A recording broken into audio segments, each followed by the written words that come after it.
Hello, it should be a new week where you are. Let's start with the Joker chart and that red line at the bottom, which is pushing on now to 44 months. 48 months will be 4 years. So getting on for 4 years after the crisis started, or unemployment started going down. So where the pieces of string all join at the top at 0%. In this case, we are now at minus 5%. So unemployment is 5% higher than it was at the start of the crisis.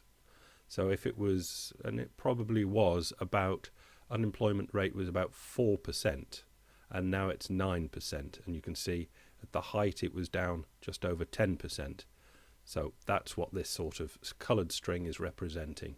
And all the others, the recession since the Second World War, have all sorted themselves out much quicker than this. And the brown one up at the top is the last recession from the dot-com crash, which ran into 9/11 and then a general not very goodness for the whole of the 2000s. But this red one is obviously of a different dimension completely. Another chart, all of these from calculated risk, or should I say the wonderful calculated risk.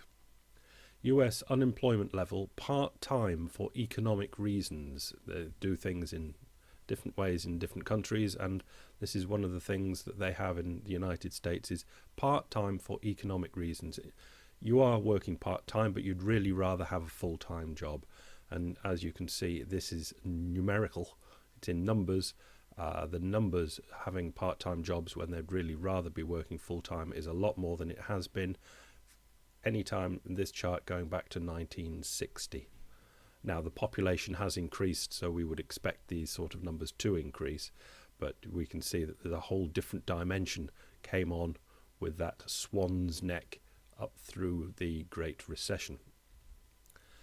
Another important thing for the United States, unemployed for over 26 weeks, half a year. And again, I think that used to represent when you fell off your unemployment benefits, but they've now been extended. But the point is still made strongly here that you normally would get a job quite quickly in the United States, but this now is, again, numerical, but you can see it's an order of magnitude greater than it's ever been. Of when you get unemployed, it now takes an awful long time to get back into the labour market, if you get back in at all. And these are the different educational grades and how much unemployment there is. Blue at the bottom is bachelor's degree or higher. And you can see there's not actually much unemployment there. It's only at 4%, but that's higher than the average since 1992 when this chart started, which would have been nearer 3%. The green is some college or associate degree. All of these are over 25-year-old people, and the average used to be about 5%, but now it's over 8%. High school graduates with no college, we're getting less and less education as we go up, obviously. So high school graduates, no college, 25 years over, used to be again about 6%, and now it's 10%.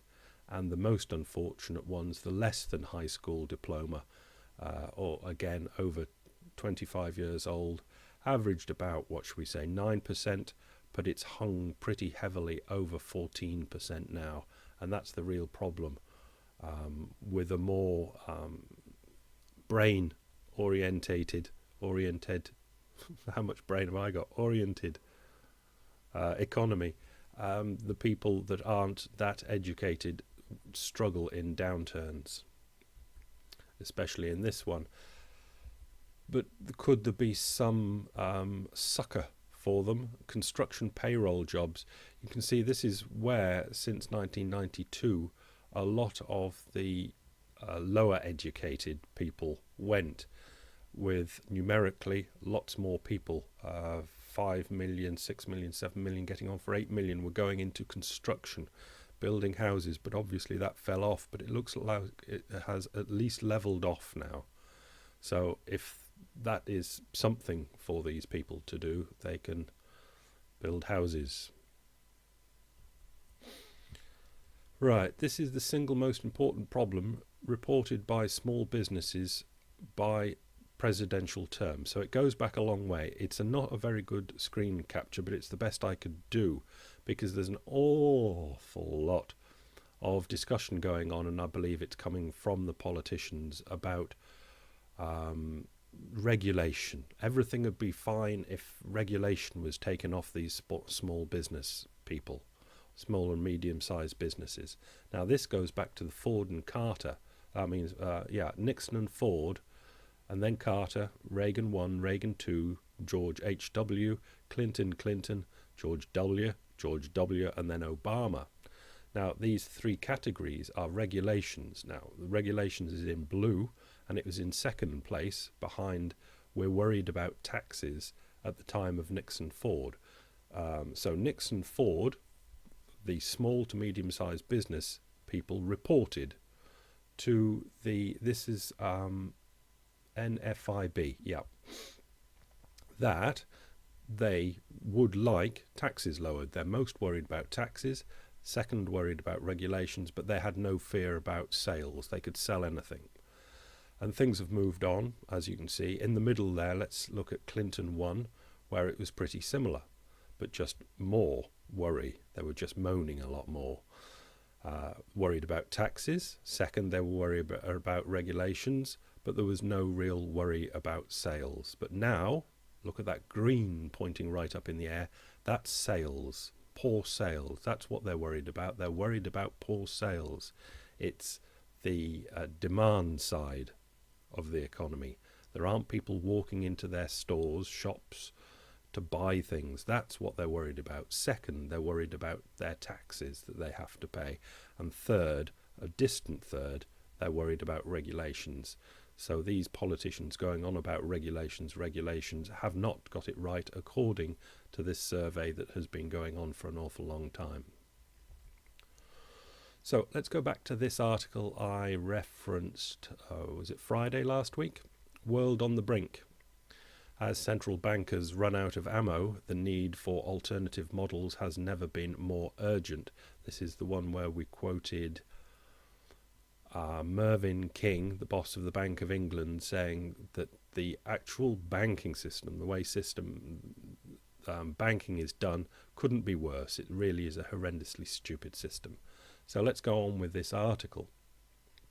Later in it we read, enlarging on the theme that I explored in an earlier blog post about Kotlikoff, this is Lawrence or Larry to you, Larry Kotlikoff, said he wholeheartedly agreed with King, that's Mervyn King, Bank of England, his view that the banking system as it is currently structured is the worst possible. As I said in the earlier piece, this is because financial institutions insure the uninsurable. Now I thought of saying what he meant there, but it'd take hours.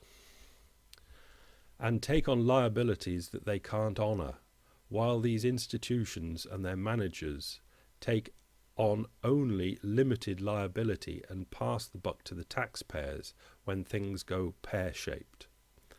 Kotlikoff said the system is flawed and will fail because it's built on two pillars of straw. I haven't heard that one before. Two pillars of straw. Proprietary information and leverage. In other words, they think they know what they're doing. That's their proprietary information. We don't know what they're doing. They're taking what could be described as our money and other people's money and doing things with it, but we don't know what they're doing with it. And leverage. In other words, they're taking, let's say, our money and borrowing more money from other places to make these bets that we don't know what they are. But then, as taxpayers, we are expected to be backing up when they go wrong. This system, looks like it's a quote from Lawrence Kotlikoff, this system is not only a foundation for systemic fraud, it's a prescription for financial collapse, since those who lend to the banks via deposits or the purchase of bank paper aren't privy to what is being done with their money.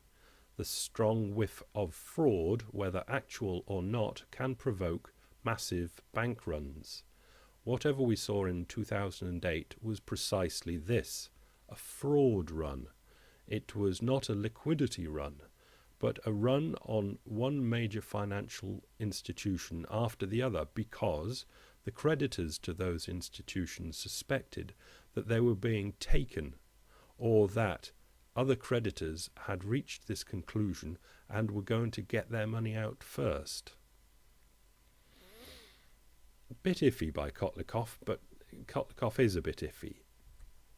But he's obviously hitting some of the right buttons.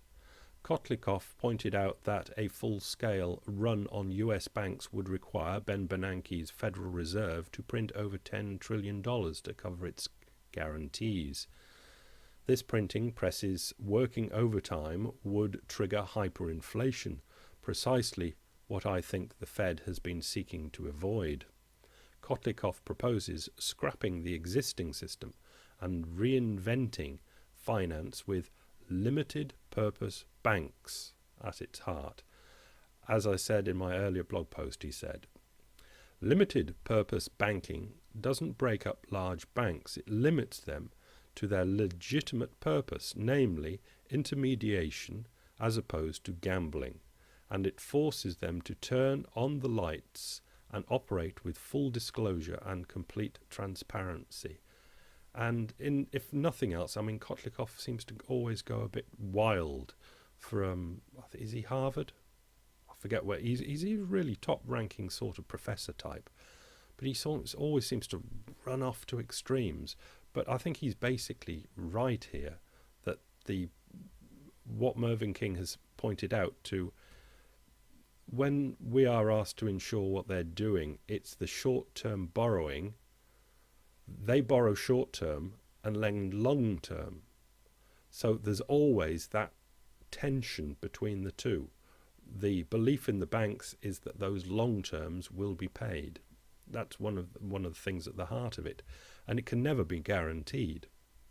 And it can't be guaranteed by what the banks have, because that is what the banks have, because what the bank is, the short-term funding on the long-term lending. So somebody else has to back it up, and it's the central banks and ultimately the taxpayers. But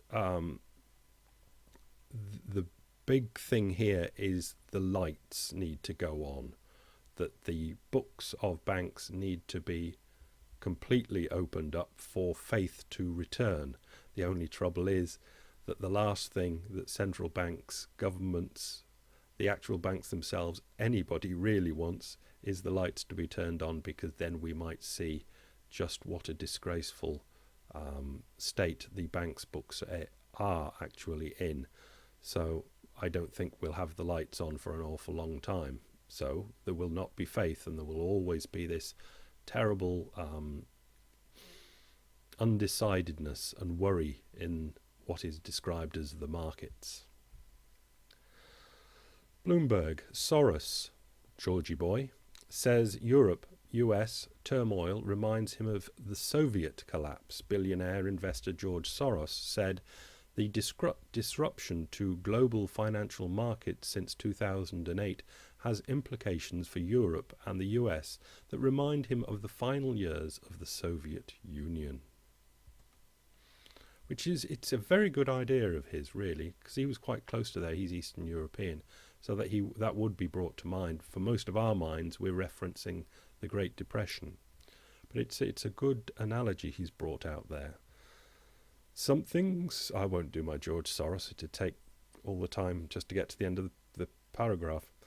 Something similar is happening in the West, Soros, 81, said in an interview on Bloomberg television. You had a financial crisis where the market did actually collapse, but it was kept alive by the authorities. People don't realize that the system has actually collapsed. Now, if you know of Soros's way of speaking, he speaks painfully slowly, But that's because, I mean, his English is well good enough. It's because he chooses his words very, very carefully. And he chose those words to speak to Bloomberg. People don't realise that the system has actually collapsed. And I've tacked this on the end for the people in the United Kingdom because this was out on Monday morning, PMI Business Activity Output Index, and the heat map over on the right, and the darker it is, the better it is, and it is really very dark indeed. It is not marvellous, but it's very, very good. Well, let's put it this way. It's not very, very bad. It's generally all heading in the right direction, except for Scotland and Wales. And who cares about them? Bye.